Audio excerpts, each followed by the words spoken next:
Bismillahirrahmanirrahim. Wassalatu wassalamu ala rasulillah wa ala alihi wa sahbihi wa man wala wa ba'd. Barkanmu da sharuwa, fatan mun sharuwa lafiya. Yan uwa, lalle cika alkawari abu ne babba, kuma abu ne da yake jawo mutum kariya ga mutuncinsa da kuma darajarsa a cikin al'umma. Abu ne wanda yake nuna ingancin mutum da kuma kasancewarsa mutumin kirki. Shi yasa Allah a cikin Alƙur'ani ya hore mu, ya kuma tunatar da mu, hakanan ya zaburar da mu akan cewa mu cika alƙawari idan mun ɗauka. Allah ta'ala a cikin Alƙur'ani yake cewa wa aufu bil ahdi innal ahda kana mas'ula. Ku cika alƙawari domin alƙawari abin tambaya ne ranar tashin alƙiyama. Hakanan Allah ta'ala a cikin Alƙur'ani ya sanya ladan alƙawari ya zama babba, inda yake faɗa mana a cikin Alƙur'ani cewa wa man aufa bima ahada alaihi Allah fasayutihi ajran azima.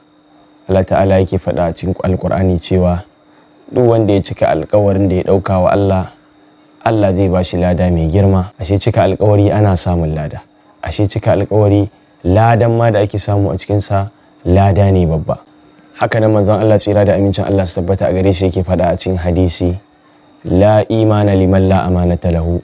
Babu imani ga wanda ba shi da amana. Wala dina liman la ahda lahu. Haka nan babu addini ga wanda ba shi da alƙawari. Ashe mutumin da bai cika alƙawari, mai saba alƙawari, ashe ba ma shi da addini. Haka nan manzon Allah tsira da amincin Allah su tabbata a gare shi ya sake faɗa mana a hadisi yake cewa ayatul munafiqi thalathun. Yace alamomin munafiki guda uku ne. Idha haddatha kadhaba. Idan yayi magana sai ya ƙarya. Wa idha wa'ada akhlafa. Idan yayi alƙawari sai ya saba. Wa idha tumina khana. Idan aka amince masa sai ya ha'inci. To ashe wanda bai cika alƙawari ma yana da wata siffa ta siffar munafikai.